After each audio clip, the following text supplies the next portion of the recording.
So I've gone and painted the frame, painted the center stand, and I've got it on top of a blanket just to protect the bottom of it for as long as I can. I left all the mounting pegs on it because I might use them in some way to make, like, fabricate some side panels or whatever later, but it's just a frame. I did epoxy paint and wheel gloss. That's my poor man's powder coating. It happens to work pretty good. It has to cure for a week before it's completely dry. Some spots are a little rough, but otherwise it's shiny and beautiful, and it looks exactly like powder coating. I don't think anyone will ever know the difference. But it's good shit. I've done it on like all my frame up builds, and I do this weird shit. I put grease on all little mounting points, and I'm gonna cover up the bolts with the grease too, because I know that they attract dirt. You can call me stupid if you want, but I like to think that I'm doing everything I can logically to stop rust, because I haven't like nickel plated them or anything like that. I'm not gonna pay for that. It's like $100 for 20 pounds or something like that. But you can take them to a place and they can nickel plate them if you put them in a parts cleaner, but one of those grinding bins or whatever that you can get from a Harbor Freight. But these little motor mounts here, it took me a while to figure them out. There's two little ones. The little ones and the big ones go in the back. The little ones go in the front part, and you put this part in the middle there. You don't want to forget that. It slides in over that.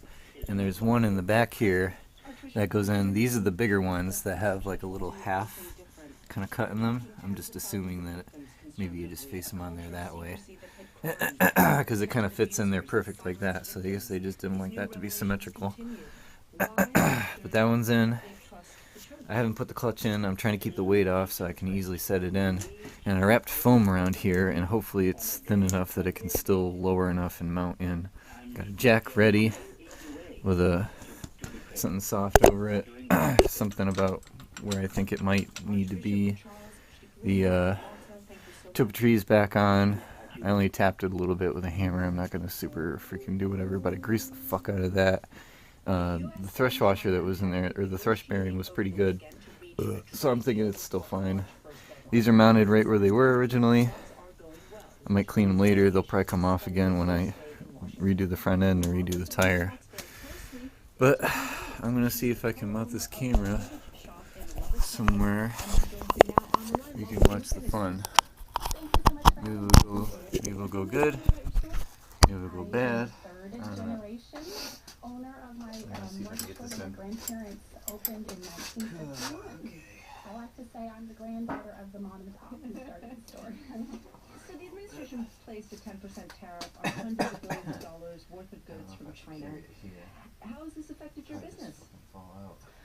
For us, it's a big deal because it is all luggage, all briefcases, all backpacks, all wallets. So really, basically, it's 85% of what's in my store. Halfway on. Notice the middle gear is still missing. I did that on purpose. Hopefully I can still fit it in there. I heard you can take it off while it's on the bike, so I'm hoping for the best. Some price increases right away.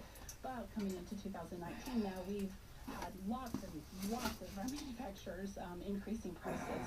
But for us, on the practical side, it's just trying to understand what our product assortment looks like going forward, and certainly with the threat of the 25%, that makes everything very different. Right, President Trump is threatening to raise tariffs to 25% if the U.S. and China don't reach a new trade deal. Would you be able to sustain that? I wonder. That one is harder to know what I think that really does happen. Already, this doesn't seem to be lining up. The bag that's $100 right now that goes to $125, maybe that one's not quite as hard, but I think when we get into a $400 bag, it's now. This is going to take some finagling.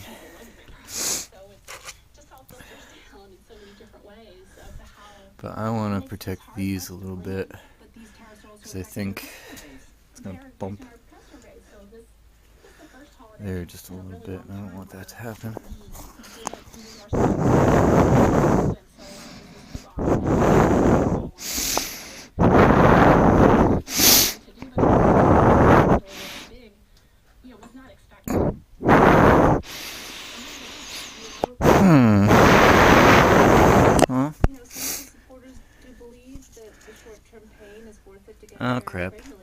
forgot to put one of them in. What do you think? Shit. Alright. I'm gonna do some more finagling. Maybe when it's interesting, maybe I'll make another video. So I'm gonna just show you how far I go with greasing up the bolts. I think these are the ones that go in the lower. I just fucking go crazy. And maybe not that much. But it's my belief that if you got grease basically on everything, then it'll be good. And I'll hopefully never rust.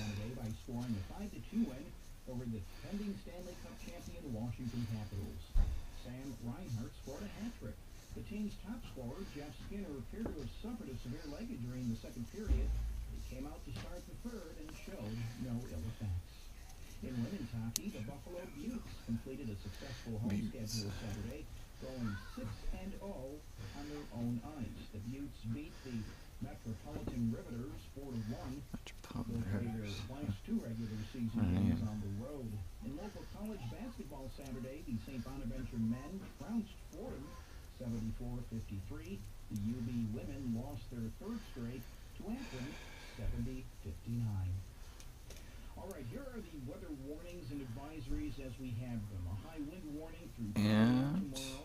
A late short These are going to go into the bottom tomorrow, and a winter weather after I wipe off my gloves a little bit. 3 p.m. Rain showers through early afternoon, and a mix of rain and Oh yeah, it's going to be a beautiful day out. Beautiful day. Beautiful day. Winds from the southwest will be in the 30 to 40 mile per hour range, with gusts up to 75 miles per hour. I had it lined up Tonight, some perfectly. lake effect snow with areas of blowing snow. Obviously Cloudy not right perfectly. now, it's 40 degrees.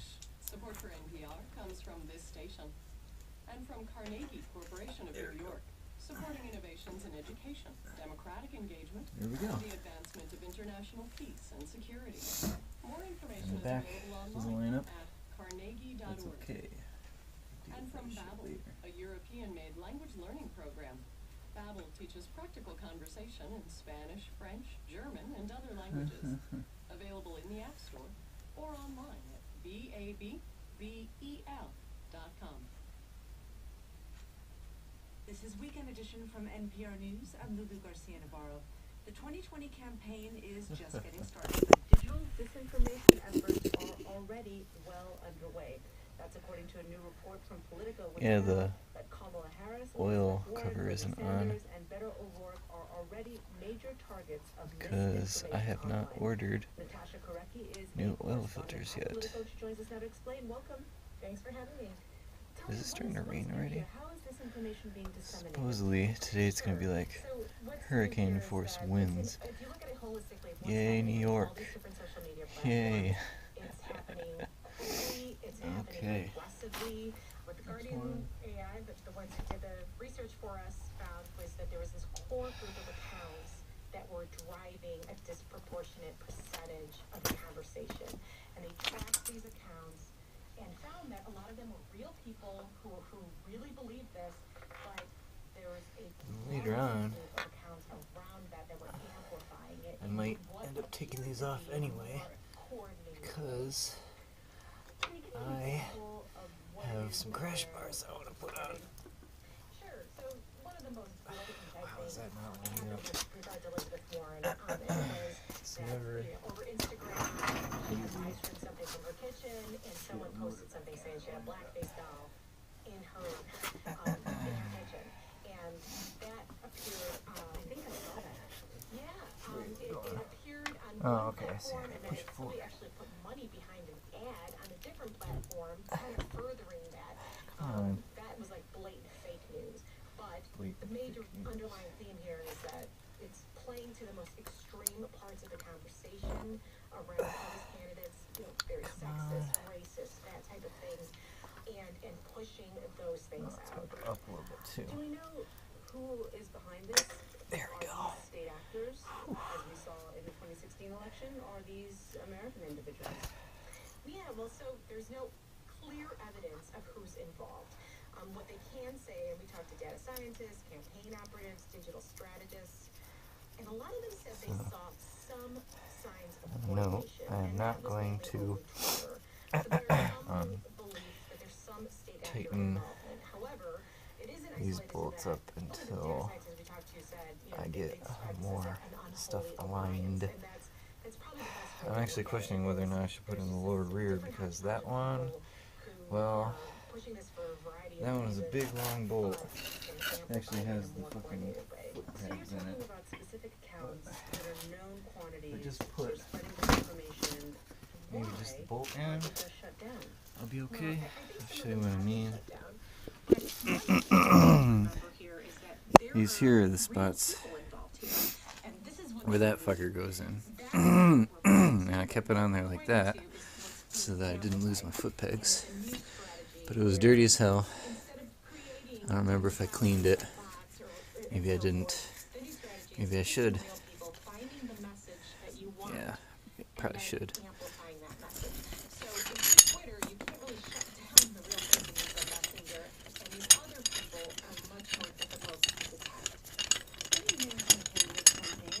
Let's take a look. Actually, I did clean it. It's just a little bit dirty again. So I hit it real quick, grease it, and try to line it up. I'm really hoping that I got this going the right way. I wasn't paying attention when I took them off. There's like a kind of a notch feeling on it, but I think it's just how the welds are. There was only a little bit of offness this way, but if you see, I loosen the jack underneath, and it's gonna drop right into place. Would Trump be open to Russian involvement? I mean, Right about watching it. The North Korean peninsula Oh nuclear shit. free. They would actually like to Keep see going. us get out of that area, South Keep Korea. going. That's not going to happen. They've offered to build this nuclear plant and take back the spent fuel. It's possible right that here. could figure into Let's see if the it can broader go plans, through. such as they might be after President Trump has Oh had boy. this summit. The subtitle of your book suggests that Russia is making all these other alliances. It's improved its relationship with China too. It's involved in North Korea. Alright. And it's the West that will be left out in the cold. Is Putin outmaneuvering the United States? I mean, at the moment, Of course the other side doesn't want to go through. He's playing this role as a disruptor very well. Russia's much weaker than the United States, no Let's doubt. push it down a little bit. But because of the There it tensions is. within the West, And it's not going to go in all the way, because obviously I don't have the foot pegs on and shit. But I know for a fact that if just these 4 in the front are on, then that holds it. It's me doing this. Angela Stent is It's going to help me get the author front of the new on. book, I can do all my other work. Against the West. All this crap is on. Thank you so much. Thank you. And it won't mean a damn. A big oyster problem in the Gulf of Big Mexico. oyster From Florida to Texas, oyster populations are dropping, and in some places I they don't are like at oysters. historic lows. It's so bad that in Alabama, this year's public oyster season was canceled.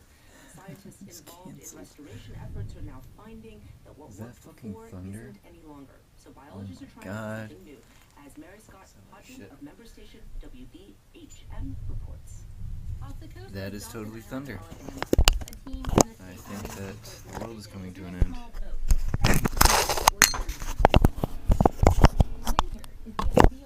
I've also got these, and I had them soaked in WD-40 along with the bolts. I'm also gonna coat them in fucking grease. It's a spot survey to see how many live oysters are on the reef. Herman pulls in the basket and counts shells. He doesn't like what he found. No, they're gonna be dirty as fuck. Oh, you could just polish them, or you could paint them. But these are like galvanized or some shit.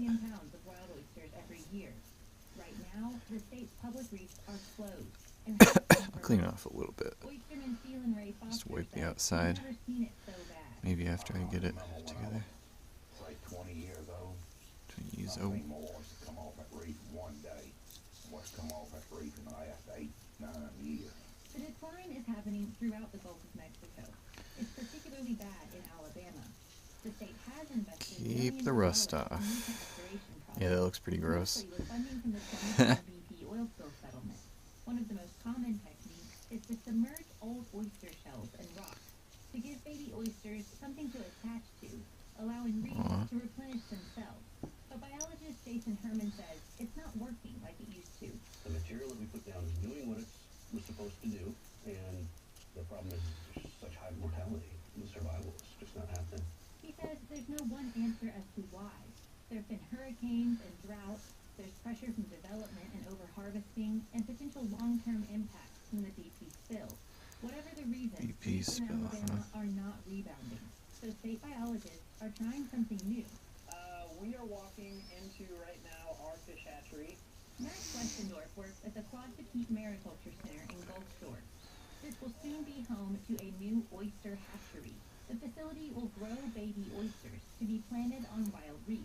Well, everything's reaching a big scale right now. You know, we're looking at setting millions and millions of oysters, if not billions. Similar efforts are happening in Washington State and the Chesapeake Bay, but it's fairly new to the Gulf Coast. Back on the water, biologist Jason Herman is hopeful. Everybody wants to, hey, what do you consider a successful restoration or something like that? And the best answer that I can give is, well, instead of 5 boats out here, I've got 100 boats out here fishing for oysters. If all goes well, biologists will plant the first oysters Okay. next year. For NPR News, I'm Mary Pat on Dauphin Island, Alabama. Offload this shit from the outside. You're listening to Weekend Edition from NPR News. I had way too much on it. Tuesday, the Grand Canyon It's more like the hits the inside, milestone, 100 you know, years and I of didn't even get national all the rust out. To mark the occasion, the National Park Service is working with 11 Okay. Native American tribes to honor their connection. They're to the greasy as iconic fuck, site. just like From some brand new Metro station calipers. KHAZZ, Laura I Morales don't remember what it took to get them on.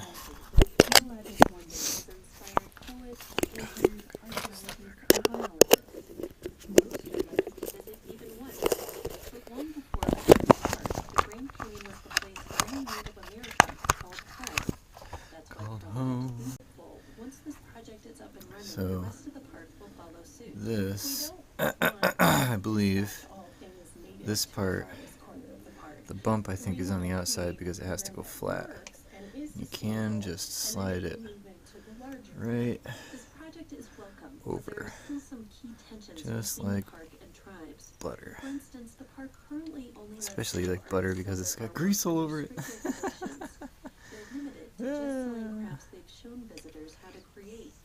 I'm thinking if I leave it loose, then I might be able to line it up a little more because this thing right here, that's not moving anymore now that I got 3 bolts in it. So, the other side?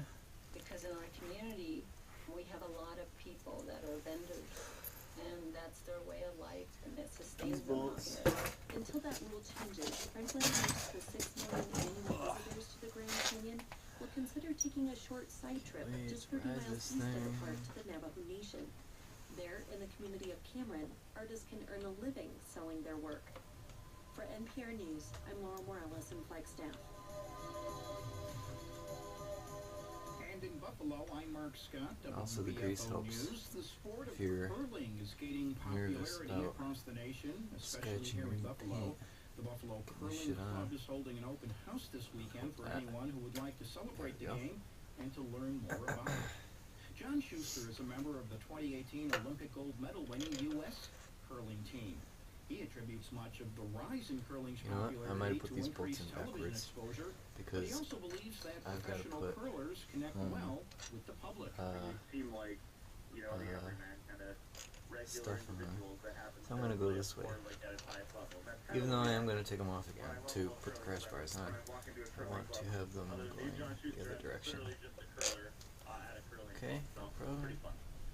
The That's curling event continues today. Oh, from shit, noon here to comes 3 the p.m. wind. General admission is free, and it's open to anyone. Oh my Buffalo god, here Curling comes the Club is rain. located in the former I Buffalo just opened up my China garage Factory door and I think I'm going to shut it China Road. because it's going to start fucking pouring in. Oh shit.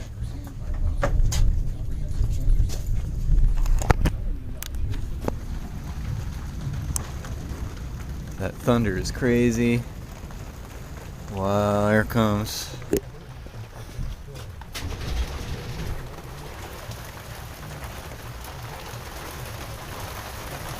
February rain. We just had a tiny rain shower downtown, they say.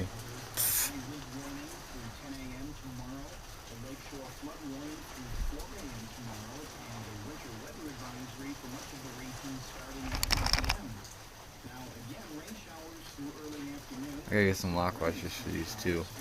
But I might not be able to even use them if I put those crash bars on.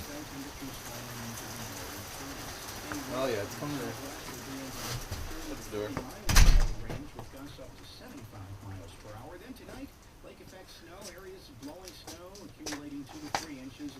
Gusts up to 75 miles an hour. Support for NPR comes from this station and from Indeed, used by over 3 million businesses for hiring. Oh, this is Where great. employers can post jobs and use screener questions to build their short list of preferred candidates. Learn more at Indeed.com/hire. And from Babbel, an interactive language program that teaches travel, business, and casual conversation skills in a new language like Spanish. Get this one here already. Available in the App Store or online at Babbel, Yeah. BABBEL.com. Really interested to hear. I don't have a lot of haters on my channel, but see who hates me because I fucking throw grease all over everything. Oh, somebody might be like, it's fucking genius. Drive out of that. Will Short, puzzle editor of the New York Times and Weekend Edition's puzzle master. Good morning, Will. Good morning, Lulu. I don't think grease promotes corrosion. When it's sealed up inside that little tube in there, I think nothing is going to happen if it's covered in grease. Okay. Camera's in the way. These numbers appear in the Oscar-winning movies One Flew Over the Cuckoo's Nest, also It Happened One Night, 12 Years a Slave, Around the World in 80 Days, and $1 Million Baby. There we go. The only other number to appear in an Oscar-winning film title is the Roman numeral 2 in The Godfather Part 2. So that's the answer.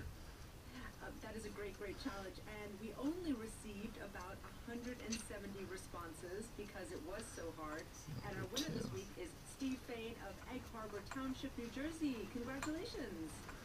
Okie doke. So how did you solve it? Pretty soon my wife's probably gonna call me. Honey, where'd you go? I couldn't sleep anymore this morning. I'm fucking done. Okay. So, hopefully I'll still be able to get rid of these fucking pieces of foam. It's actually resting on there quite nicely.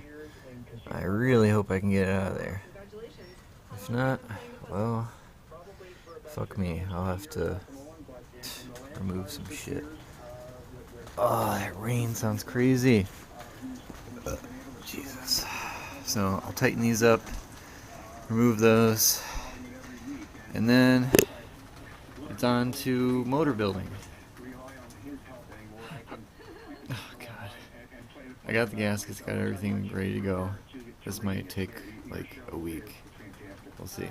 Alright, catch you later. So I'm still working. Out here I'm getting this, moved it over because I got the middle gear on, and I didn't exactly know where that clamp went. I think that was the right one. The big bolt goes in there, and the medium-sized bolt goes in there. But I took the plug off. Man, that was a bitch to get off. I was surprised it was on there so good. So that I didn't forget to put fluid in it. But I didn't need to show that on video because putting it on was so ridiculously easy. But I'm going to do the other side here. And I got my new clutch.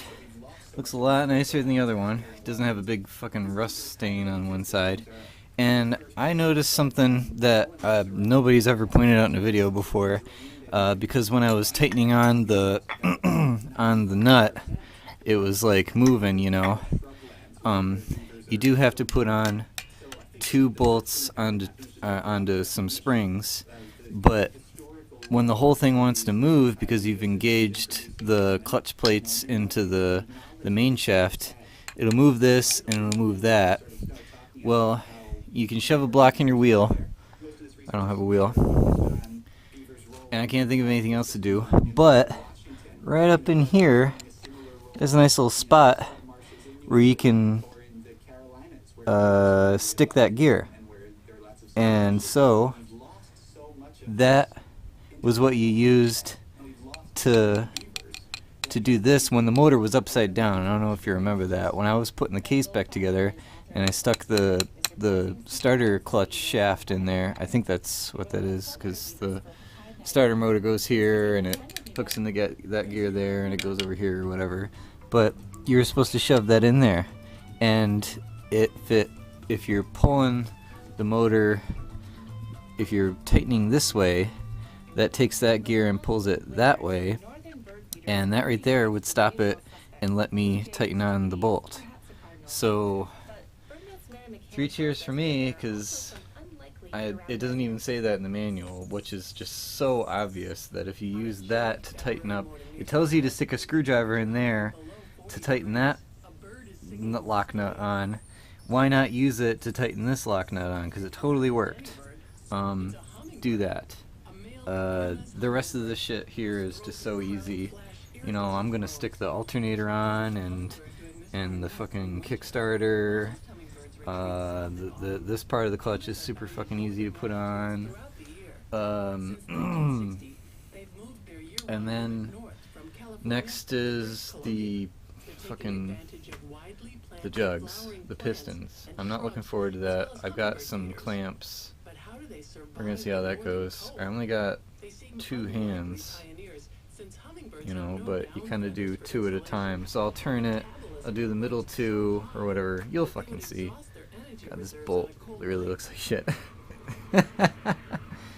Alright. See you next time.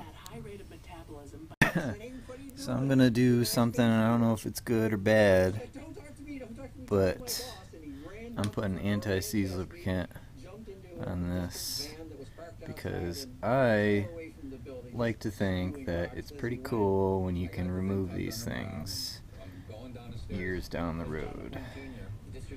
And alright, yeah, it's beautiful. By the way, I got the clutch on, and when I turned the kick, it moved the crankshaft. So apparently, if you have a blown clutch, your kickstart will not work, because that was the trick. My theory was correct. It's always good news. Helps me think that I'll keep on continuing to have positive things to say, especially about my used pistons. I'm gonna have to check the rings and just make sure they're all lined up before I get going on it. But it's looking pretty tight now. God, I love seeing that shiny frame. Alright, I'll continue it next time with maybe putting on the pistons. We'll see how far I get. So, I've come to the point where I got the kickstart cover on, the alternator cover on, those wires run,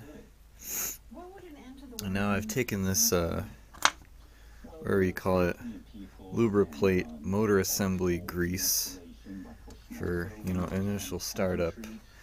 I did get it in a couple of spots on the inside, but you know, I'm going to judge the starter so the oil pump pumps a few jugs in there before it really gets going. But the you have to stuff these in here so you don't lose your pins. It's probably more important so you don't lose your pins when you're trying to get them out, because they'll go flying. And I got the assembly grease in these and ready to go. You can move them to get them up where they need to be, because I think when you're assembling it you want to do these 2 and then those 2, you know, just because your hands can fit in there better. And we're gonna see how that goes, because I'm just one guy. I don't, you know. But they literally show you using, they say in here, to use one of those tie straps just like that. So I'm gonna do that.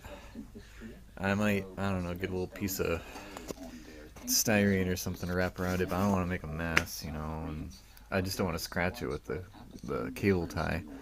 But anyway, I cleaned them really good, you know, make sure there wasn't debris or little metal shards in there. And I've always kept my motor covered when I was doing shit in here.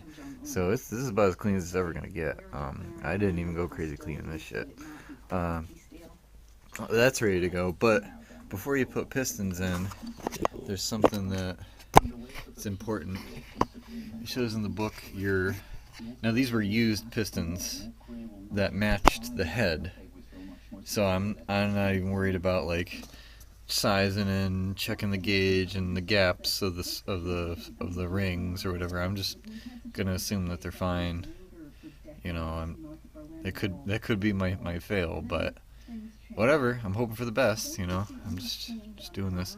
But there is a spacing where you're supposed to put the gaps of the rings, and it goes top and then second. I'm assuming that this is the arrow on the piston because the arrow's there. Second, and then the oil ring upper to the left, and the oil ring lower to the front right. So, I'm going to be assembling it with the fourth piston first, and you see that the where the fuck did it go? Oh, I got it pointing the wrong way. There's the arrow on the piston. That's the way they go. That's facing towards the front of the bike. But get the first gap there. The second gap, it moved on me. It moved on me so I can move it. Don't do this with an X-Acto blade. So it's supposed to be over there. Just about kind of right there. And then the upper oil ring should be gapped right there. There's the upper gap. I don't know if you can see it. It's really hard to see. Oh shit. And the lower gap is lined up with the top edge of that one. And if there's shit in there, you should clean it up too. I didn't clean these terribly. I didn't even take the rings off. But I did clean them a little bit. So these ones came used, and they had, I don't know why they fucking did it. Like, they didn't think I wanted the fucking clips, but I saved the clips from my old ones, and they'll work. University, the country's most elite school. There are 50 foreign students there. These fucking things. Alec is one of very few from a country Makes me so mad. cozy with the U.S. And he can sort of pass for a local. Because I'm half Chinese, I can blend in a little bit more. And there have been times where I've been talking to people, and then halfway through the conversation, oh, Jesus. You know, like, it won't come out easy. It should come out real easy. His thesis is on Jesus Christ. literature. I'll have to find some way of getting it out. Hold on. So basically in Pyongyang you can do anywhere you like, and you don't have a guide with you. There are a lot of shops and restaurants for tourists to visit that you can go to. One of these I think fits in there pretty good. With some fellow students. So we thought, okay, let's check it out, and we went in. Then all of a sudden, you know, I guess they were really thrilled to see some foreigners there. Then I ended up being interviewed, and there's a short clip of me on I don't know why it's so stiff. YouTube channel. Doesn't even need to come out all the way, because you just got to be able to get the shaft on and push this in and get that clip back into this side. I think they're supposed to look like that. It's not really scoring on it. And I did check all the edges to make sure they weren't dinged and there wasn't crazy burrs sticking out on there. And if there's little bits of shit on it, get that off. Now I'm not going to put the assembly grease into here, because I think this is supposed to be tight, and then it just rolls around the other part, and it'll have fucking oil in it in no time anyway. But this little clip fits into the inside part there. That's where the other clip is. The clips are on both sides. But that's what I meant, you know. And there's an oil hole right there, so oil, I don't know how the hell it seeps in through there, but pff, whatever. Still got oil on it from the last time I had it in there. Check the holes, the passages. They shall be good. The inside shouldn't matter too much because nothing ever goes in there. So this right here is going to be ready to go. Boop, number 4. And yeah, I'm not going to put any more grease on it. Just wanted you to see the arrangement. How to put your rings. So I'll get them in there before you know it. And next video will be me putting the jugs on, hopefully. Depends on how busy my wife keeps me. Gosh, so needy. Love her though. Alright, talk to you later. Just to point out what I meant about doing, you know, 4 first and the order that I was doing. I pulled out the rag that was in that one because the pin totally did go flying. And you don't want it to drop into the engine case, but I turned the crankshaft backwards so that I didn't disturb too much of this other shit, so that I could do this one, because the way that the pins are sliding in is that they're sliding out this way because the clip is missing on that side, so they're all, I'm thinking they pulled them all out the same way, so this is the way I need to be able to access them. That's why I'm going from 4 to 1. I don't think it matters which way you go. If you went from 1 to 4, that would probably be fine, because you're only taking out the pin in one direction, or the clip in one direction, so the pin's coming out that way. Aight, moving on. I figured I'd give you a little bit of the struggle, just so you can see what the hell's going on. Where can this clip sit? How about right there? I got the light on it so I can see if it's lining up or not. And sometimes it's easy to push it in, sometimes it's not. I mean, the pin seems to be really stiff in the piston crown. This looks like it ought to fucking line up.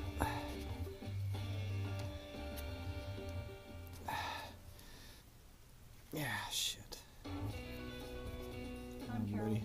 For Muslim women getting their hair done is hard. So what do you do now if you go. want to get your hair cut? And a bunch of shit comes out the side. Doesn't really matter. I don't need to save it. I got tons more. We visit a specialized salon ahead of the world. Now you can see that clip's gonna have to go into there. And I don't have like a miracle, you know, way of getting the clip in. I was getting pretty frustrated on the first one, so maybe that's my excuse for only showing you the second time around. Of course, the motor's in the way, the frame's in the way, these fucking rods are in the way, studs rather, and I think what I was doing was kind of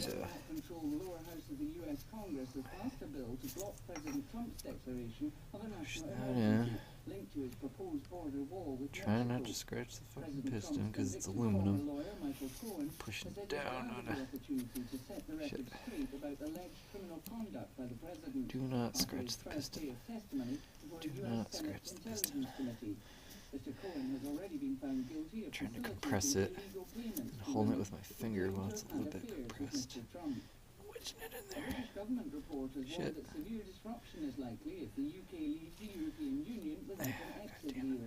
On Tuesday, the British Prime Minister Theresa May, for the first time, held out the prospect of Parliament having a vote on delaying Brexit until the end of March. The sentencing hearing has begun in Melbourne for the former Vatican treasurer, Cardinal George Pell, who's been convicted of sexually abusing 2 13-year-old choir boys in 1996. I'm like literally laying down on the frame right now. To adopt a resolution demanding that humanitarian aid be allowed into Venezuela. China and Russia are expected to Let's turn this a little bit. Indonesian rescue workers say they're trying to reach more than 60 people feared trapped or buried by landslides after an illegal gold mine collapsed in North Sulawesi Oh, you know what? The pin's not pushed all the way. agency said it had rescued 14 That would really help. people from the rubble, but Yeah. that one of them had since died. BBC News.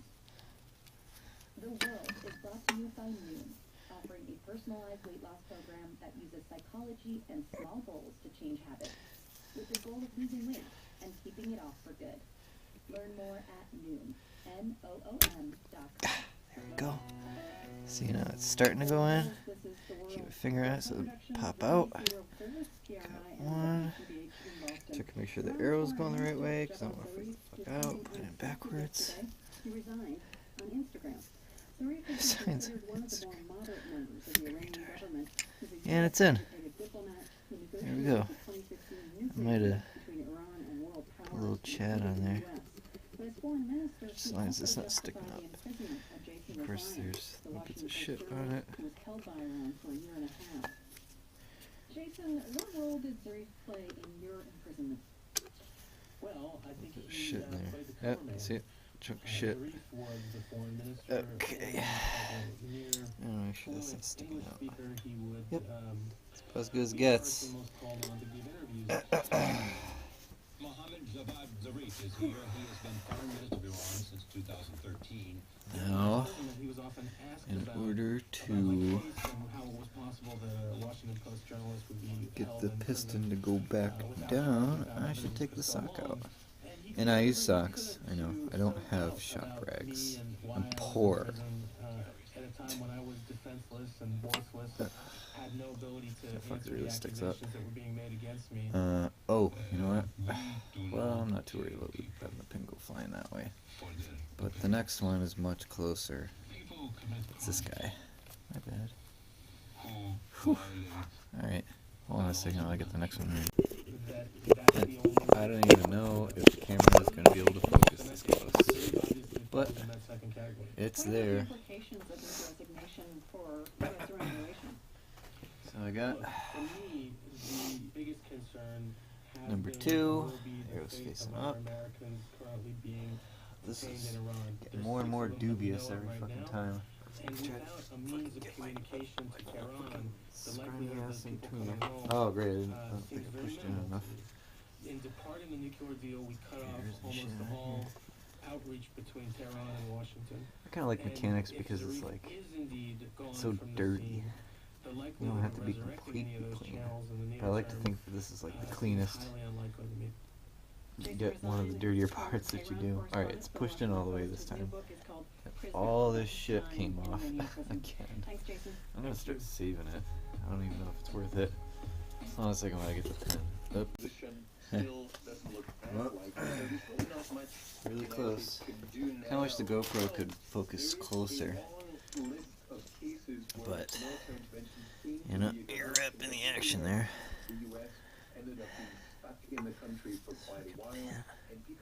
These are just not easy to get in.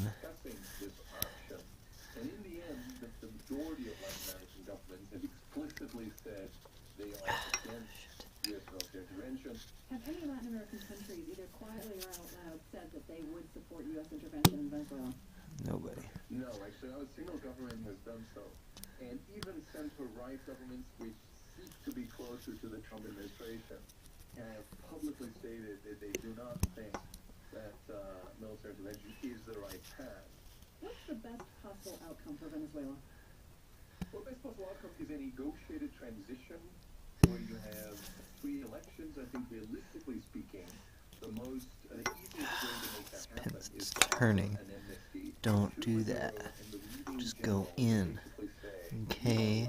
Alright. I think I'm putting the pin in backwards. It's because it's worn on this side. And then the international community would be supportive and allow Guaido to organize free and fair elections. What's the worst possible outcome in Venezuela? Well, worst possible outcome, I think, is a civil war. And there, I think, it is not entirely impossible to rule out the worst-case scenario, which must also be compared to Syria, because Russia does plays a significant role as one of the key supporters of the Maduro regime. So if you have, for example, part of the armed forces remaining loyal to Maduro, and the other half pledging allegiance to Juan Guaido, you could have a conflict between the armed forces. The militias would then basically support the men what pays them better. And you could have sort of the United States, along with most of Latin America, being supportive of the new government, whereas Russia, the same way as it does in Syria, continues to support all governments. Oh, that's why. And in this particular case, you could have a proxy war. Oh no. Being financed and supported by outside powers. No. Turn. Oh, I tried this way. Just because that's where the wear mark is anyway. So then there is pressure for outside powers to do something. Isn't that another helpful scenario? Absolutely, I think, and this is the fuck up the ring. Don't fuck up the piston. Right, because economic sanctions are meant to put pressure on the government, but who pays the price ends up being the population. We see this right now. I think there's shortage of food. Whenever I travel to Venezuela, I mean, people beforehand tell me, I just wanted to turn. This kind of mess, there's nothing available. At the border guards try to take food away from you. I mean, it's sort of this kind of situation we already have. Lots of people leaving the country. So there's a dilemma here. To what extent you want to put economic pressure on the government, and how you preserve, how to assure survival of the country, and there's still 30 million people in the country. Oliver Stunkel is a professor of international relations at the Vargas Foundation in Brazil. He's been following the situation in Venezuela closely. Oliver, thanks for explaining this all for us. Thank you.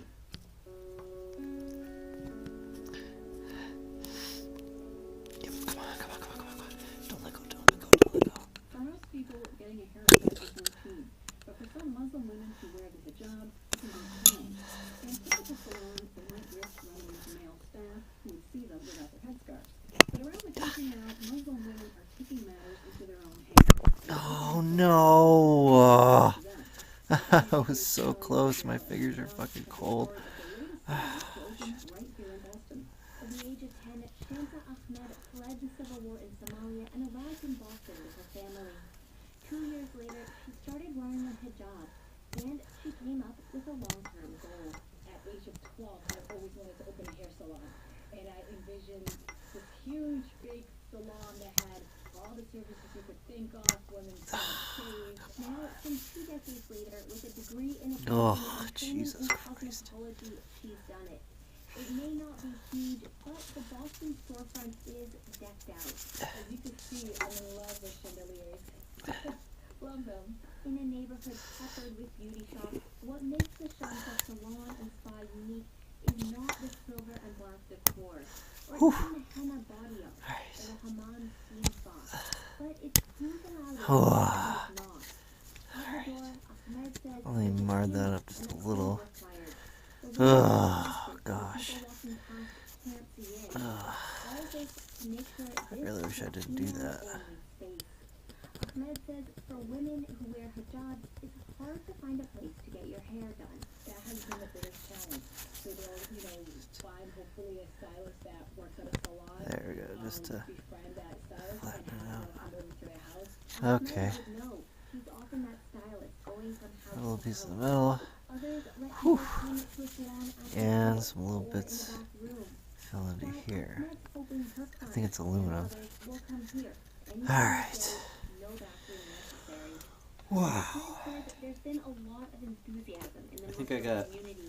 a little bit of an insight that time to push it to get those points into there first, and then I can push it in there so the other directions. Somehow that kind of worked. Oh, my fingers are so fucking cold. I don't even know if I want to try to finish this right now. I can do it tomorrow. So this pin just happens to be going the other way. What do you know? Ho, ho, ho. I can't believe they took them out in different directions. This is number 1. And the arrow's definitely pointing forward, so. There's been some science done on the ship already, so there's a bit of processing samples and looking at data. Otherwise, there have been science talks and paper reviews and people catching up on other academic work. But there have also been more creative efforts to keep everyone my wife is already like, so, for example, Anna Wolin, who is the scientist in charge of the new automated submarine on the ship, she's been teaching a group of us how to play bridge. It's kind of late at night, and I'm not in bed yet. This is going to be different. because now I'm not trying to push in the same direction, which is upsetting to me. How do you play Don't like ping pong that. if the ship is tilting? I do not want to lose this into the other piston. So the ping So pong if that table gets is in the way, lashed down, and I'm just if scared. the ship's moving a lot, you just have to kind of try to anticipate which way that's going to throw the ball. Oh, You're God. learning all sorts of things out there. Oh, Jesus. I don't know how the fuck I'm gonna do this. More impressive ones than how to play ping pong on the high seas, I hope. And I understand you've also taken time to answer one of the questions try we've been pushing getting it from our listeners. What you're answering this in week came in from Ben, who to listens the to New England Public notch, like Radio I in was Amherst, saying. Massachusetts. Ben wanted to know how wastewater and drinking water were handled on the ship. It's a good question, and I ran around the ship a little bit to answer it, and here is what I found.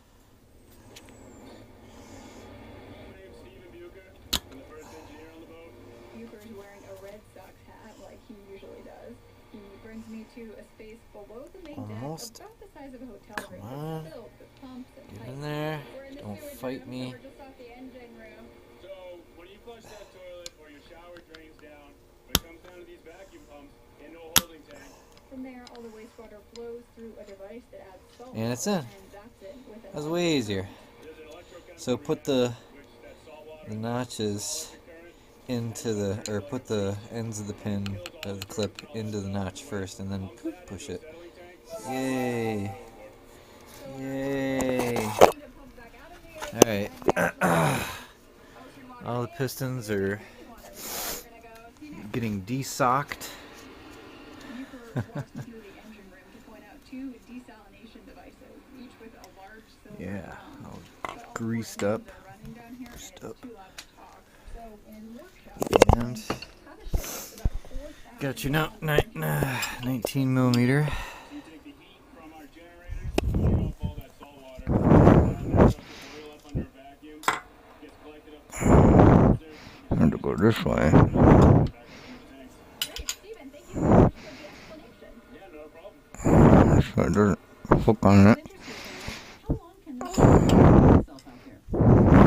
is about a 6 That's not this center. Alright. I'll just tilt these back. And yeah, I turn these pins over because the bottom lip wants to hook on them when you're putting them back in. So they're pretty much ready to go. I'll end up greasing them really good. I think after I put the gasket on, because I'm going to have to clean the surface, get the gasket on, and grease these up, clip them, and then get them ready to put them into the jugs. Man, this is going to be a pain in the ass. Oh boy, I have to move this fucker out of the way. I'll do that later. Okie doke. See you next time. So at the last point, I was like, yeah, I'm just going to put on the gasket and start pushing the pistons in. I did forget a really important thing, and you're going to laugh. I almost forgot the cam chain guide. I would have thought it was kind of funny when I was, you know, putting on the head and realizing this is too easy, but there's something I feel like that should be in the way. Cam chain guide, super easy, 4 bolts. The pins help you align it which way it goes, and don't forget to pull the chain up through it, because that would be a dumbass thing if you ran it up on the outside, because that doesn't make any sense. And I started my bungee cord up there, because like this, you can still turn it and it's just loose enough that it works like that. I've done it. It's good. It's great. Great. So I'm going to tighten that down. I don't think you use Loctite or anything like that. Those fucking things aren't going to go anywhere. I'm just going to tighten them down pretty good. And then I'm going to grease these fuckers up, get the clamps on them. I'm hoping that my clamps are just big enough and don't scratch the fuck out of them. I thought about putting tape maybe on the clamps. I'll think about that. Maybe. I don't know. don't want to fuck them up. This is going to take a little bit of thought, and then it's going to take time to hook them up. I don't need to show it on video. You just know that's what I'm going to do. Heads up. I got them on. I greased them up with a popsicle stick. This is a real popsicle stick. I definitely ate that damn popsicle someday. Probably during the hot summer, not while it's freezing cold like it is here now. I tried to think about which way I was going to be able to get to wrench them on and off. And right now they are this way because I have to get the gasket on. I have a brand new gasket. I had to do this brand new gasket because there's no way the fucking thing was going to come off. It's one of those asbestos ones, those ones that'll kill you if you eat it, I think. But it's definitely the right one. It fits all the XJs and XSs and 1100 whatevers. But I'm gonna use this shit again because as I've been using it, it's been getting more copper in the bottom, so I think it's better, and I'm just not gonna overdo it like fucking crazy. I don't need to make a video of that, but I'm gonna go for it. Just a heads up, I fucked up. I couldn't get the other side of the gasket to dry like I kind of thought I remembered it, because I just put it on really thick because I wanted more shit on there. But there was no way I was gonna get it past the cable ties on there, so I had to take them back off. So if I was going to do this again, I would have painted the one side with the gasket seal, put it over the pistons, then lubed up the pistons and put the clamps on them. Live and you learn. Oh. So I got the cam chain guide in there, and I have cylinders sitting on a sock, and cylinders are oiled. My wife is calling me. The clamps are on. I got a sock there to protect the frame because I'm going to have the chain right there. And I have put the sealer on the top side of the gasket. And in a few minutes here, I'm going to begin trying to put this bastard together. Oh my gosh. And there's snow on the floor. And I gotta answer my wife's text, so give me okay. Trick is to try to get the cam chain up through it and get the guide through it while you're sitting on there. I guess put my hand through it like a bracelet.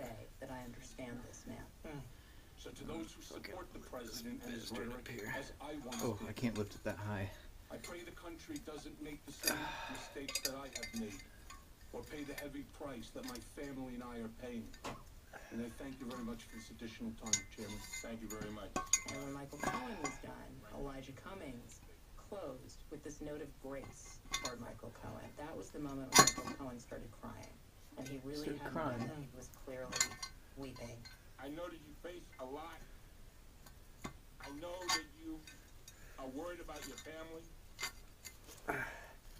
But this is a part of your destiny. And Cummings basically told Cohen, you are doing what you should be doing. You are heading toward the light in this moment. And hopefully, this portion I'm of your gonna destiny hook up the cam chain now will lead to the bungee cord that I've got. A better Michael Cohen, a better Donald Trump, a better United States of America, and a better world. Okay. Now the part of the guide came through. Thank you very That's much. not right. Michael, thanks for having me.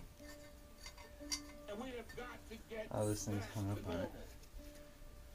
With that, this meeting is adjourned. Okay. It's down there. I got one piston almost aligned.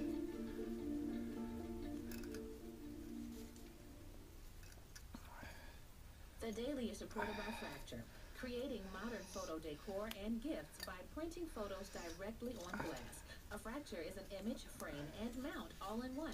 Handmade in a carbon-neutral Florida factory. Learn more at fractureme.com/daily. Innovative, immersive, and skillfully investigated. The Daily with Michael Barbaro brings listeners today's stories as only the New York Times can report them. For more on today's episode, go to nytimes.com/the daily. The Daily is powered by the journalism of the New York Times and is distributed by APM, American Public Media. You can go deeper into the stories you hear on the Daily. I thought that. Oh, you know what? It pushed it down. That's what happened. That's it for the Daily. I'm Michael Barbaro. See you tomorrow.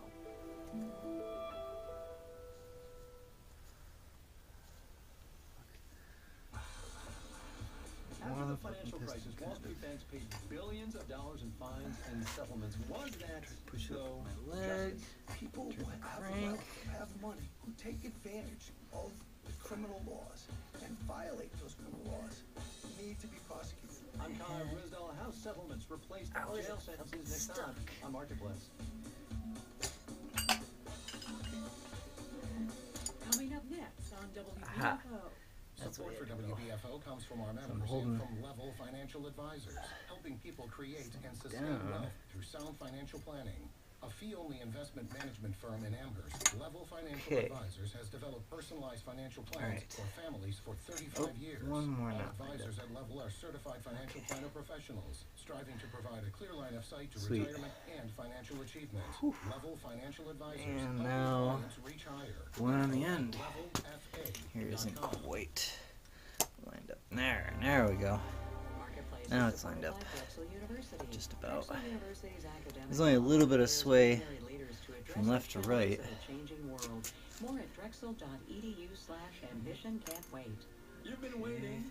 I know, and patiently too. We appreciate that. Set up like Today, in part the third, why nobody went to jail. This From American Public Media, this is Marketplace.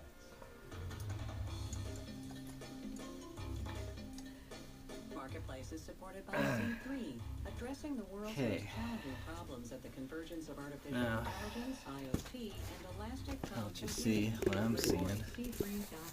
I got. I need to give it a light over here.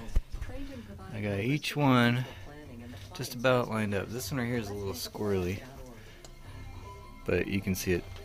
Just tapped it right over and it lined back up again. And they kind of leveled themselves out. I thought I was gonna do one in or two in and then the other, but it just ended up pushing the two middle ones down and the other two up. But I am gonna put, I think, two first. I don't know, we'll see what happens. We shall see. God damn, this is such a fucking mess.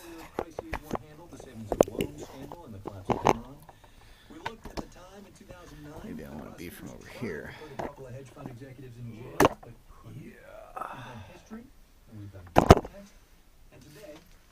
moving to the light. Better light.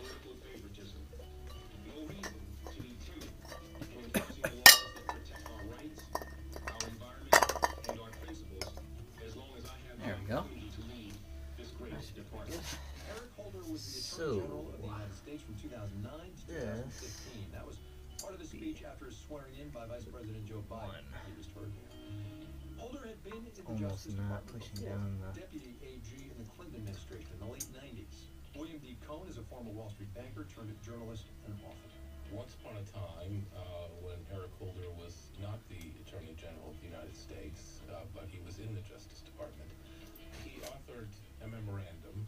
The subject line reads, bringing criminal charges against corporations. It goes 12 pages with footnotes. Prosecutors, Holder wrote, should take collateral consequences into account when conducting an investigation, determining whether to bring charges, and negotiating plea agreements. And I think that Eric Holder decided that there were real risks with indicting corporations because jobs can be lost. That memo and its message became known as the Holder Doctrine. And then I when got he became U.S. Attorney one General, ring in. that was sort of lingering in I the background don't. and probably influenced whether or not I need a he made the decision to investigate fully and choose to indict or have his U.S. attorneys indict individuals and corporations for their behavior during the financial crisis. To be clear, Nope. This ring right here just fucking came right out. Fucking bitch. prosecution or decline altogether is not one that I or anyone in the criminal division takes lightly. Lenny Brewer was Assistant Attorney General for the Criminal Division at the Department of Justice. Not That is, fucking working working out. for Eric Holder from 2009 to 2013. This speech is from 2012. We are frequently on the receiving end of presentations from defense counsel, CEOs, and economists who argue that the collateral consequences of an indictment would be devastating, just devastating for the client. In my conference room over these past years, So it's on there kind of loose, and that's enough to hold the ring in to get it started. Because there's a little bit of a bevel on the bottoms, the insides of these things. Oh, bitch. Industries could be affected. Why did I do that? Did I think that I could get that fucking ring off from the other side?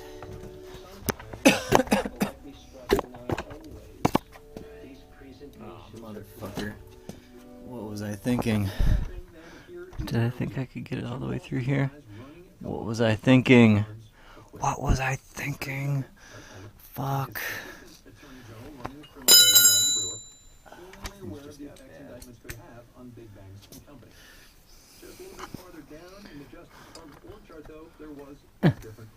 Okay. How about a real screwdriver? Loosen that motherfucker up. Pelletier was an assistant U.S. attorney in Miami. Then he moved to the Justice Department proper, eventually becoming principal deputy chief in the criminal division's fraud section. He was managing accounting and foreign corruption and healthcare fraud cases for nearly a decade. People didn't get prosecuted during the financial crisis or high-level executives simply because of a lack of commitment, competence, and courage by the political leaders in the Department of Justice. That's what I observed. And I saw. That's what did the ring just pop out? And that's why I left Yes, it did.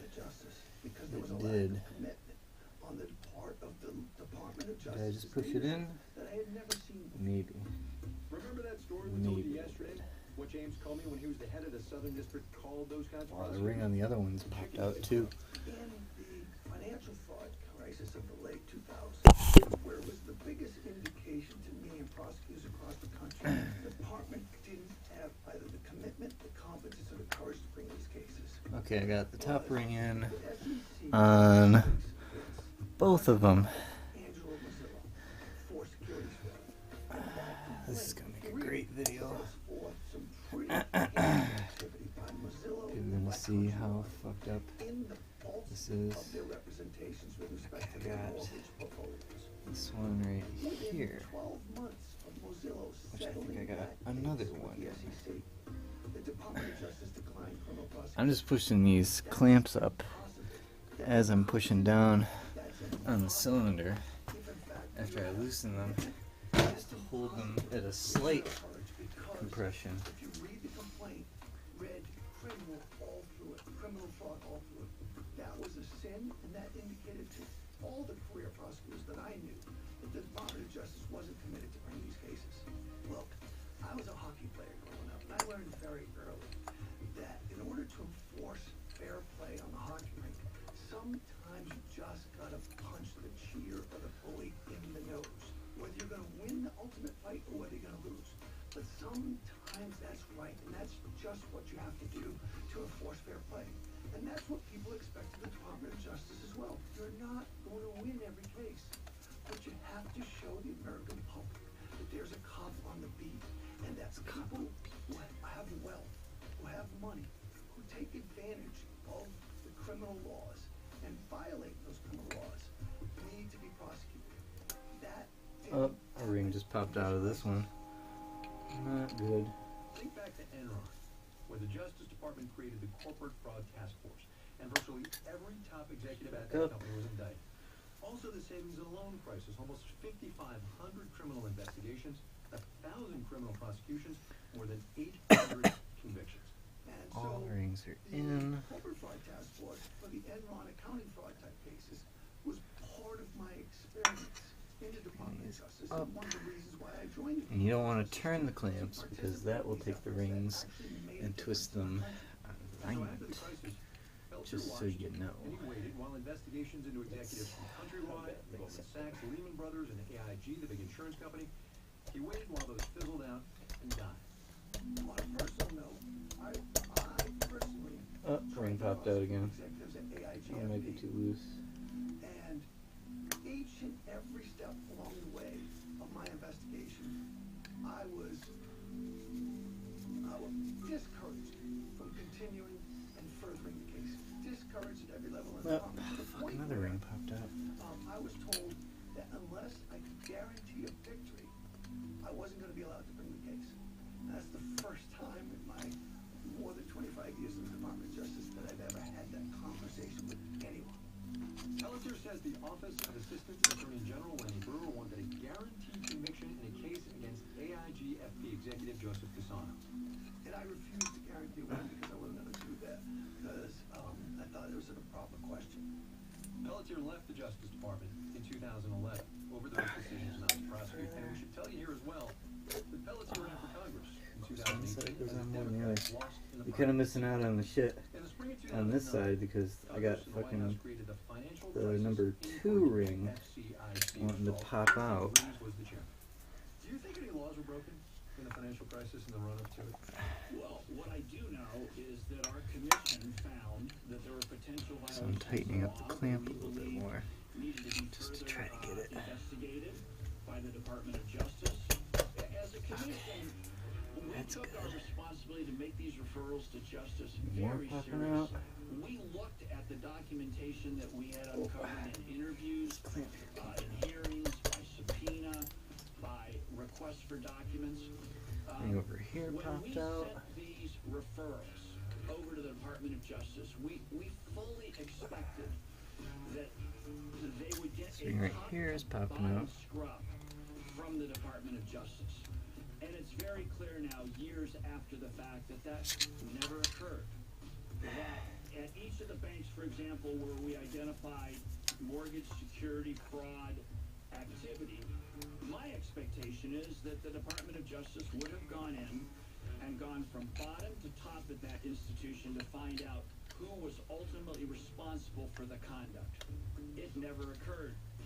And in fact, when you look at the settlements the Department of Justice entered into with these big banks, what's remarkable is not one. Yeah, this is totally the side where all the action is. The front seems to be okay. Banks engaged in misconduct. I'm literally pushing on the clamp to hold the ring in. Consequences for the decisions. Push it in a little bit with my fucking not as a matter of putting heads on a stake, but screwdriver here. consistent with American law and justice. According to Angelides, the Commission sent 11 separate referrals of both companies and individuals, along with supporting documents and evidence to the Justice Department, with the expectation that it would do what it did during the savings and loan mess: investigate the wrongdoing the Commission had uncovered and prosecute where appropriate. It is one of Oil ring's good. disappointing legacies This of the ring right financial crisis. here.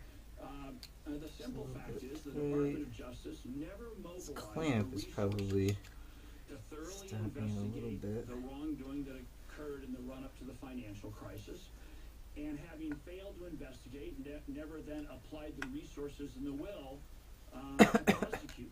It remains an enigma to me, but it's one of the seminal failures of the tenure Pretty much of past General the, Eric Holder in the Obama administration. almost past the oil rings. I think I got all the rings in. Maybe Bank of America's this $16.6 billion, Citigroup's $7 billion, the $13 billion from JP Morgan Chase, the $5.1 from Goldman, to name just a couple. I don't want you to think that those are somehow outside the norm, because they're not. Graham Pearson has taught law at the University of Alabama for 30 years. Yeah, I'm just going to show you this side because this is obviously the much more interesting side. So as I was banging it down, I'd have like one ring pop out, and I'd just push in with the screwdriver, have the clamp hold it. I'm gonna have to loosen up that clamp so that it actually falls, because it's starting to go up into it. This oil ring right here, the oil rings are smaller. I think that they like to fall in, because like I said, there's a bevel on the bottom on these. There's a bevel. Yep, there we go. There's that. Okay, so all the clamps fell down. That's good. And I want to check this to see how this. Yep, right in there. See?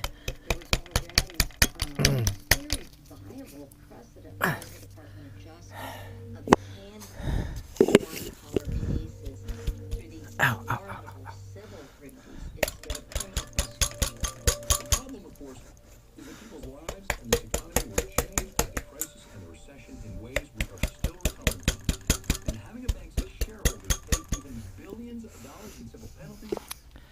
Might want to take the clamps off soon, but I just want to get them.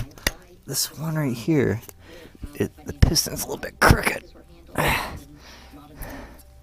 That sucks. Even with all the good policy reasons to pursue fraud cases with civil actions and remedies rather than criminal, even with all those good, viable policy reasons, it sends important messages to prosecute something criminally. It tells the world that no one is above the law. Everyone is subject to The oil passages on this side are clear. Everybody we talked about in this story. For interviews, President Obama didn't respond to our interview request. Eric Holder declined. Preet Bharara, the U.S. Attorney for the Southern District of New York, after the crisis, declined as well. Lenny Brewer, Holder's person running the criminal division, respond to multiple. Alright, I'm going to get these clamps off because they're just going to be noisy soon. Give me a second. This isn't a super interesting part of the video, but I decided to get I got 2 of the clamps off. I decided to get my drill out just to undo the clamps really super fast. Oops. Gotta push on the other side of it. But started to go inside it a little bit. Back it up, back it up, back it up. Started to go inside the fucking crankcase. That sucks. Don't do that. Don't fucking do that. The world moves fast. Marketplace helps you keep up with our Alexa skill. Just say, there. "Please start on any Don't do device." that. And here's something Okay. new explained every day Bro. from Molly Wood and Connor Install. Everything from how streaming music works to what happened to the $1,000 bill. Say make me smart on any Echo device to get started. Not easy.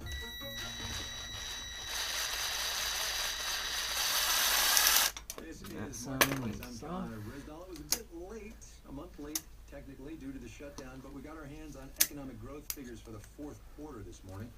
October through New Year's, gross domestic product grew at a 2.6% annualized rate for the full year, just shy of 3%, which led to Larry Kudlow, as he always is, the President's chief economic advisor, by the way, led to him showing up on CNBC saying this. The policies we put in place on growth tax rates and deregulation and, China trade, USMCA, we haven't talked about Mexico, Canada, That's 4 clamps off. Okay. that's going to be great for business and economic growth and jobs. Like I said, all the pistons are in. So I'm going to say This fucker is greased up like a fish. 2019 and 3% as far as the eye can see. I'm sure we'll revisit that at some point. Revisiting perhaps sooner rather than later because Mr. Kudlow's predictions are not universally shared. I had the economic growth conversation with former Fed Chair Janet Yellen when we sat down last week. Oh, there we go. Here, check this out. I'm gonna get the bird's eye view because if I can, it'd be kind of cool. Yeah, there's a little clip right here. How's that? Slow labor force growth and low productivity growth, and probably a sustainable pace of growth in the U.S. economy is around. Says I can hit it with a rubber mallet, but I don't necessarily feel like I have to do that. less and the White House 3%, has some big implications, as Marketplace's Mitchell Hartman. GDP growth at 2.6%, the economy was still running pretty hot as we closed 2018. Maybe I should. The dawn of 2019 hasn't been Oh, there quite was so crud rosy, inside says the Mark Zandi at fucking Moody's Analytics. Growth is bolts. weakening from the Gross. high burst it got early last year from the Sucks. tax cuts. So This is the still best good. of Nope, nope, recent nope, nope. economic times That's what's is hung up right right here. now. Oh, fuck. Cam chain guide. Watermark for the Trump administration. It was hooked on it. The long-run That's what was stopping it. sustainable growth rate of the Now, economy at around 2%. let's see. And why does this matter? Well, to start with, slower growth means less revenue coming in from taxpayers, which could drive up annual deficits. And that's as the Now it's deficit gotta has go. risen sharply due Because the gasket was slightly oversized. says Mark Bam. Goldwine at the nonpartisan Committee on a Responsible Federal Budget. Bam. 2% year-over-year growth just And isn't going to be enough, certainly to keep our oh, So he says even if almost we level. manage to repeat last year's nearly 4% growth rate, it still won't be enough.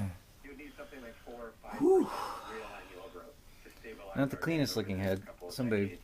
probably gonna be like, why did you fucking paint it? And I'll be like, well, Because of structural changes to the economy, couldn't like fucking an aging sandblast the population bitch, with you know, fewer or soda working blast rather. adults.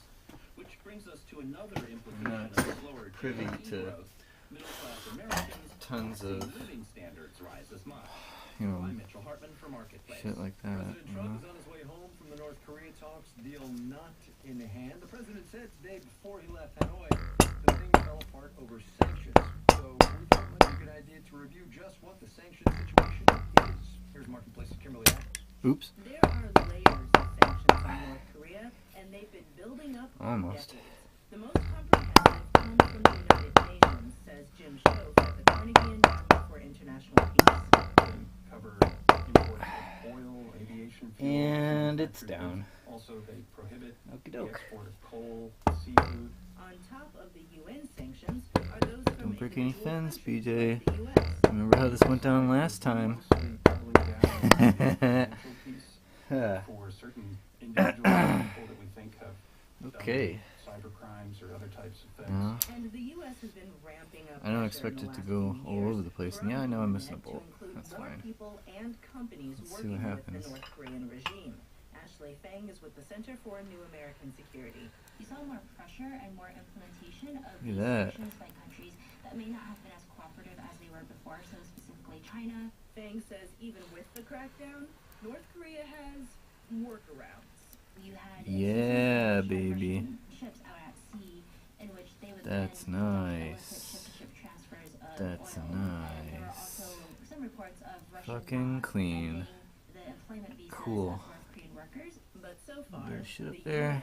UN and the US Cool. sanctions haven't been enough to make Well, it North works. Korea drop its nuclear program. I In hear like a, Washington, I'm Kimberly Adams for Marketplace. like it's not just absolutely no sound. Like there's actually some rubbing, a little bit of friction going on.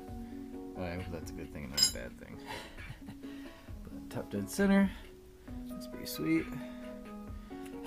I'm just gonna make sure there's no chunks of metal in there.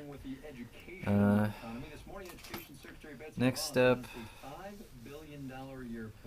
clean the mating surface, get that last stud in, then clean it. I don't remember if these were in the valve head. Get these fucking nuts cleaned off. Fucking A. And yeah, this is gonna be fun. That was not as bad as I thought it was gonna be. It only took 7 minutes. 7 fucking minutes. That's a brand new fucking head gasket. That's pretty tits. I'm happy about that.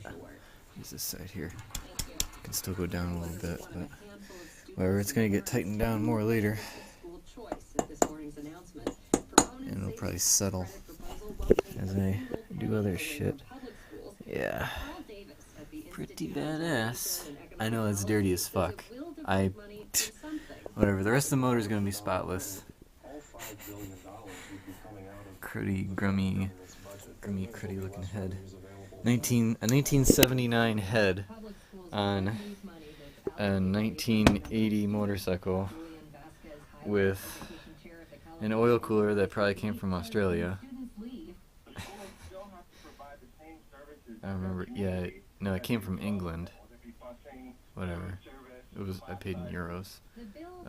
Alright, moving on. I just wanted to see how cool it is to get a brand new gasket that's obviously like at least 30 years old, because this bike is over, no, it's 40 years old, or over 40, 1980. Yeah, it's pretty fucking old. And I got a gasket that's printed, or the label's printed with like this old fucking thing. It doesn't have a date on it. Ship date. Oh, shipped 6/12. Okay. So it's not super old, but still, it makes it's just so fucking crazy. It's got a couple, a little bit of a bend in it right there. Oh, it should be fine. But I'm gonna seal it up with my copper gasket seal on the one side. Tamp that fucker down.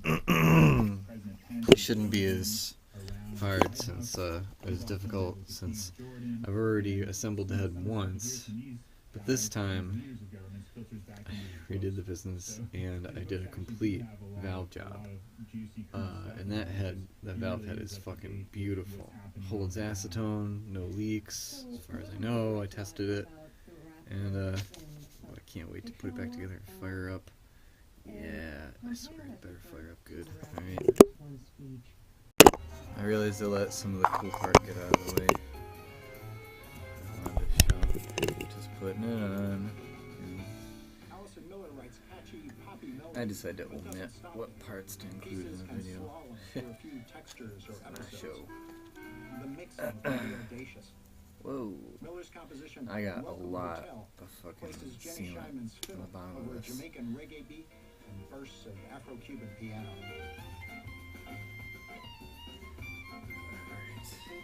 And of course there's some pretty good music playing, which is cool. Alright. It's only a little bit off. When I put those dowels in, line it back up. Pretty good.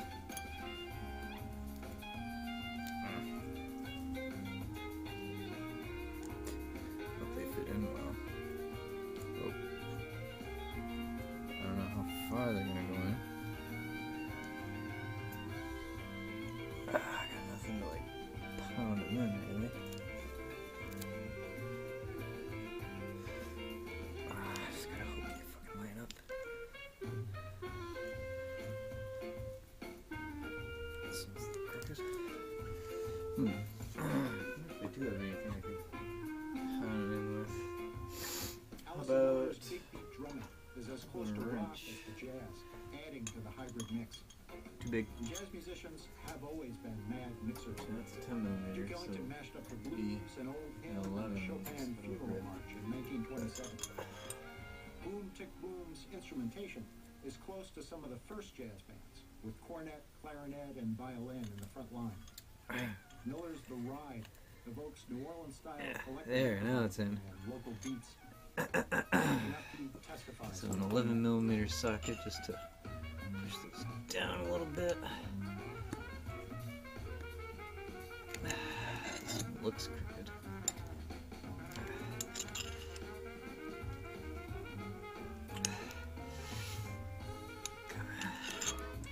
Maybe I'll just tap them a little bit.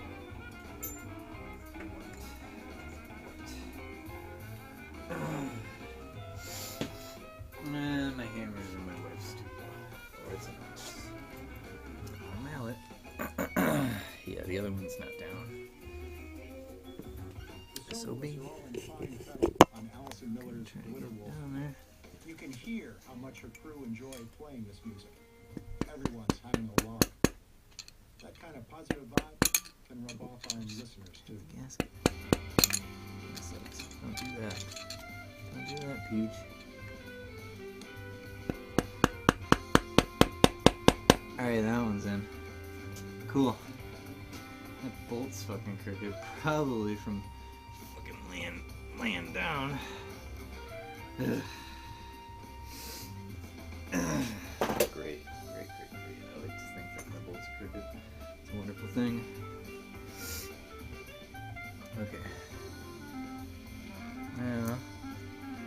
this thing lines up fine. Maybe it is a little bit crooked. I'll keep pounding it a little bit. Writes for Point of Departure and the audio piece. He reviewed the new album Glitter Wolves by drummer Allison Miller's sextet, Boom Tick Boom. After we take a short break, Justin Chang will review Transit by the German director Christian Petzold, who also made Barbara and Phoenix. Ah, there we go. This is fresh air. Yeah, I hit the gasket again. Okay, do you think we can really hear ourselves? Maybe.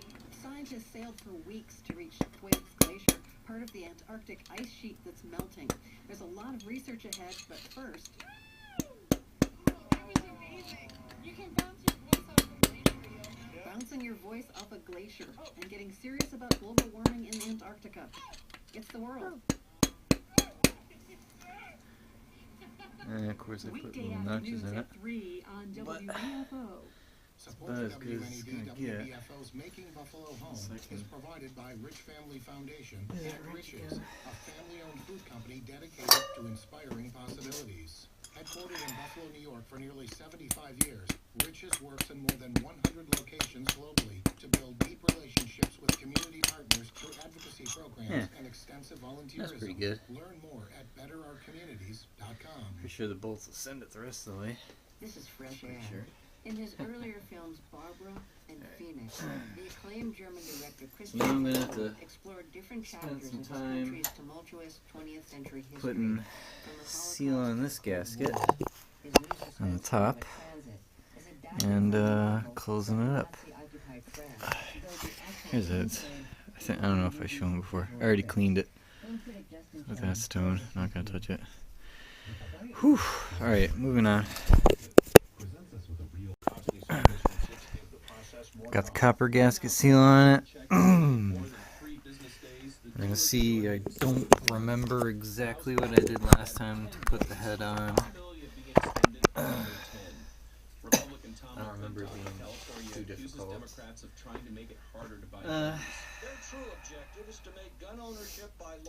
is how to get the chain to not fucking fall through. That people simply give up. Supporters of the bill say background checkers sometimes need extra time to deal with gaps or mistakes in their database. But the bill doesn't include another proposal which would have given the background checkers access to a more complete federal criminal record system. Martin Costi, NPR News. Education Secretary Betsy DeVos is touting a multi-billion-dollar federal tax credit for donors to scholarships that fund school choice programs. NPR's Claire Lombardo reports the tax credit has little chance of making it through the Democratic-controlled House. No matter what, you kind of have this to scholarship money would allow students to attend private schools or do apprenticeships. It could also pay for summer programs or advanced coursework. She's long been a staunch supporter of school choice initiatives, like charter schools and vouchers to help families pay for private schools. In President Trump's State of the Union address earlier this year, he called on Congress to quote, pass school choice. Under the proposed legislation, states would be able to choose whether they want to take part in the tax credits, which would go to individuals or businesses. Critics of school choice programs say they funnel money and students away from public schools. NPR News, Washington. U.S. stock market indices closed slightly lower today after a government report showing the economy grew more slowly than forecast at the end of last year. The Dow dropped 69 points to 25,916. The Nasdaq was down 21 points. The S&P fell 7 points. What did I do? What did I do to fish that through? This is WBFO News. I'm Mark Wozniak. A federal judge in Buffalo gave the former head of the Kingsman Motorcycle Club 3 life sentences for his role in a double murder. The villain also received 3 life sentences. After a lengthy trial, David Burke and Andre Jenkins were found guilty of conspiracy, murder, and gun possession in the execution-style shooting death of fellow Kingsmen Daniel Szymanski and Paul Molly outside the King's Clubhouse in North Tonawanda in 2014. U.S. Attorney James Kennedy says the investigation involved a number of local, state, and federal law enforcement agencies. During a 4-month trial which took place in this case, evidence of numerous acts of violence, depraved acts of Okay, maybe it wasn't a great idea to just drop it in there. were presented to a jury of 12 individuals. Prosecutors say the murders were planned I don't by like the that idea. 68-year-old Burke. I feel like I got away with not doing it last time. Jenkins, the 40-year-old gunman, was previously given a life sentence for the murders in state court. State police say a North Tonawanda man faked his own abduction and robbery because he was short of cash that he owed in a Super Bowl pool. troopers found 60-year-old Robert Brandel tied up in his pickup truck one day in a parking lot in Newfane. Brandel told troopers 2 men involved in his Super Bowl squares robbed him of $16,000, drove him around for 2 days, and left him tied up in his pickup. Investigators determined Brandel had entered some fake names in his $50,000 squares pool, hoping to take most of the winnings, but instead ended up short for the payouts. This is WBFO News. I'm Mark Run this. Support for NPR comes from Sponge Creative cord. Planning, an independent wealth management firm taking a financial planning-led approach to managing clients' investments. At creativeplanning.com/NPR. Creative Planning, Wealth Management Redefined. And the Annie B. Casey Foundation. So no matter what, I'll just be able to So the plug fallout that from the fucking failure thing of right the out of there. Amazon deal continues, this Unless time it with the Senate Republicans goes proposing awry. what they call common sense solutions to fix the state's ailing tax climate, including a change in how the public authorities control board works. Now you might remember Senate Majority Leader Stuart Cousins had appointed Amazon critic Michael Gianaris to that board, something that the governor claims was the poison pill for Amazon, and they walked away. They were joined by Senate Minority Leader John Flanagan, who will explain the Republican proposal. It's good to see you. Susan, thank you for having me. Appreciate it. Before we get into the whole Amazon thing, I just saw a tweet that State Senator Pat Young is going to be resigning the 57th district soon. Quote, multiple Republican sources saying they will get from her office. What do you know about this? Nothing other than what you just said. I don't want to I get always this get a kick out of when you hear multiple Republican sources or multiple sources, but I'm not aware of anything. I mean, Senator Young is obviously a very long-term career public servant, elected official. She's been an invaluable member to our conference, to really the state of New York. I mean, she served in a variety of different capacities, including as chair of the Finance Committee, so we certainly want to have her here, enjoy her expertise, and I clearly hope that she is going to be staying with us. I know your relationship with her, I don't know how I would characterize it, maybe competitive. I think she was running for your position before you were re-elected. So do you think that has anything to do with her possible decision? I can't certainly speak for Senator Young, but I appreciate you saying it's my position. It's not just the position of the conference. I happen to have the fortune of being elected by the members to be the minority leader. And, you know, obviously I have run against Senator DeFrancisco and was fortunate enough to prevail. So we find our ways to get beyond that and get the work done of the people that we represent, whether it's in the majority or the minority. So I'm not aware of any of that. chain at the angle that the fucking bungee cord is at doesn't work. Absolutely. So I want to, before we get into what you're doing about it, what was your reaction when Amazon just said, you know what, sayonara, New York? Very disappointed. Just like, you got to be kidding me. I can't believe this is happening. And again, this is not, we're not talking about 250 jobs. Any job's valuable, whether you're opening a deli or a small business, whatever it may be. But 25,000 jobs, that's a once in a lifetime thing. And I was thinking this almost like an analogy to the lottery. You know, some people play the lottery and then you have the bigger jackpot and then you go to Mega Millions. This is like Mega Millions plus. And in this case, I'll just use a term of art, it's Mega Billions. We're talking about $27 billion in revenue. You know, it's a dollar and a dream. This was something that was an incredibly bad loss for the state of New York. So who do you lay the responsibility with? I mean, whose fault is this? I blame the Democrats, and I blame the Senate Democrats in got it. particular, because it's about messaging as much as it is anything else. There's nothing wrong with asking questions, but the underlying premise should be, how do we make this happen? How do we ensure that it happens? And the internecine warfare with the Democrats is an indication that they can't agree, they don't agree, and because of what they did to do, we find ourselves in a position where it's going to take a if I can very, get my very long hand time out of there, to recover from. I should be able to let I know you know this, but my hand is sounds like stuck. you're taking talking points directly from Governor Cuomo. My hand is pretty fucking stuck between the frame and the head. Very comfortable letting it out. But you agree with him. So That's what guide he says. is up in there. There are a whole bunch of other factors here. I mean, first of all, guide. the anti-union sentiment, the secrecy around the deal, the $3 billion in tax breaks, Amazon's unwillingness to negotiate. There are other factors. Pretty good. I would not say that Amazon's unwillingness to negotiate. This is I think that the one doll is on this side. is a little bit up, so it doesn't really want to. If I lift up this side, maybe it'll come down. Do I agree with the governor in the abstract? Of course. Do you have to ask hard questions? Did we Yeah, do that? shit. Yes, we did. And within the Democratic conference, you have disparate interests. You have a very liberal, radical agenda. Top down view again. And that's going to really hurt the communities that I represent. It's going to hurt Long Island. It's going to hurt the suburbs. It's going to hurt the entire state. No question about it. So, the context. This is the context in which you Alright, got it. a bunch of different ideas to keep people and businesses in New York. So can you just give us a quick overview of what you This Yeah, it's actually is a big old bitch. Number one, we just have too many taxes in the state of I think the head too high. is the heaviest part besides the crank crankcase. Change our tax structure. All down. All good. That is beautiful. Nice. Fucking jugs. Yep. That gasket is nice. It actually has some real fucking thickness to it. Whew. And I gotta clean these out. And I'm gonna glue in the next ones. That is a weird fucking hole. I have no idea what the hell that is. I do not believe it is an oil passage hole because it just gets sealed. I'm gonna fill these fuckers up with oil. Alright.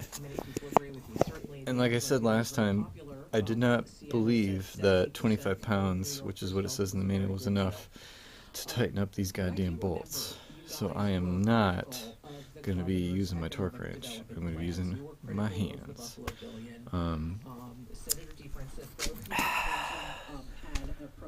Beautiful thing.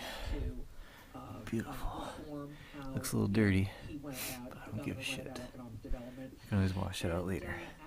And I got new gaskets I have to order. I don't know. These exhaust gaskets are hit or miss. This is the back side. This one here has like a ring around it. It doesn't look good, and they're partially crushed correctly. So I feel like it would just behoove me to spend the $20 and get new ones. They're weird gaskets too. They're not like those copper ones that you usually use. Okay, moving on.